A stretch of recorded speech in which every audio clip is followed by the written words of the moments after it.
Hello, bachcho. Let's see this question. The question says that what are the changes that takes place in the uterus during the menstrual phase? तो इस question में हमसे पूछा है कि menstrual phase के time पे uterus में क्या-क्या चेंजेस हमको देखने के लिए मिलते हैं. ओके, तो इस क्वेश्चन में की concept is the menstrual cycle. Okay, तो menstrual cycle यूजुअली होता है 28 से 30 डेज का एंड वेरियस चेंजेस इसमें होते हैं. मेन जो मेंस्ट्रुअल साइकिल का यूज है it is to produce ova. ठीक है, एवरी मंथ और in every 28 to 30 days it produces ova in from the ovaries. And ये जो ओवा होते हैं this have to be matured ova रहते हैं ये. ठीक है, ओवरी के अंदर ये मेच्योरेशन अंडरगो करते हैं जितने भी ओवा प्रेजेंट होते हैं. एवरी मंथ एक ओवा will mature and it will ovulate at the half of this menstrual cycle. ठीक है, यानी कि 14 डेज में ओव्यूलेशन होता है एंड एज ए रिजल्ट वहां पे इन केस स्पर्म आया इन द फेलोपियन ट्यूब तो वहां पे हो जाता है फर्टिलाइजेशन. अब अगर हम बात करें इनसाइड द यूट्रस, यूट्रस में क्या क्या चेंजेस होते हैं, तो यूट्रस में फर्स्ट ऑफ ऑल तो एंडोमेट्रियम जो होता है यूट्रस का जो लाइनिंग होती है एंडोमेट्रियम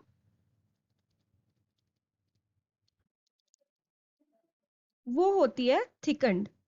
ठीक है, as the menstrual cycle progresses ये एंडोमेट्रियम की लाइनिंग थिक होती जाती है धीरे धीरे. ओके, यहाँ पे हम कह सकते हैं एंडोमेट्रियम की लाइनिंग इज थिकंड. ओके, ये ऐसा इसलिए होता है ताकि in the case of pregnancy, in case of pregnancy जो फीटस है वो आके यूट्रस में एम्बेड हो सके आराम से. ओके, बिकॉज फीटस का जो पूरा ग्रोथ होता है it takes place in the uterus, so that's why यहाँ पे एंडोमेट्रियम की लाइनिंग थिक होती जाती है ताकि वो यूट्रस को एक अच्छा इन्वायरमेंट दे सके फॉर द फीटस. ओके, ताकि वहाँ पे उसकी ग्रोथ वगैरह अच्छे से फैसिलिटेट हो सके. Now another changes that take place in endometrium or uterus is that once the ovulation takes place from the ovary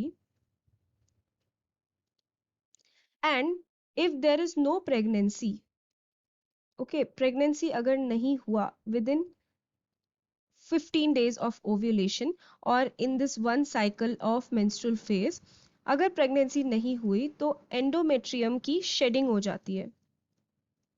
यानी कि एंडोमेट्रियम की ये जो लाइनिंग बनी थी it breaks down leading to the menstruation cycle or you can say bleeding.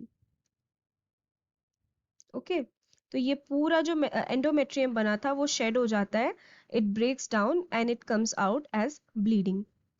तो यहाँ पे दो चेंजेस हुए, एक तो एंडोमेट्रियम थिकन होता है while the growth of ova inside the ovary and once ovulation occurs and अगर pregnancy नहीं हुई तो वहाँ पे bleeding हो जाएगी. So I hope you have understood it well. Best of luck.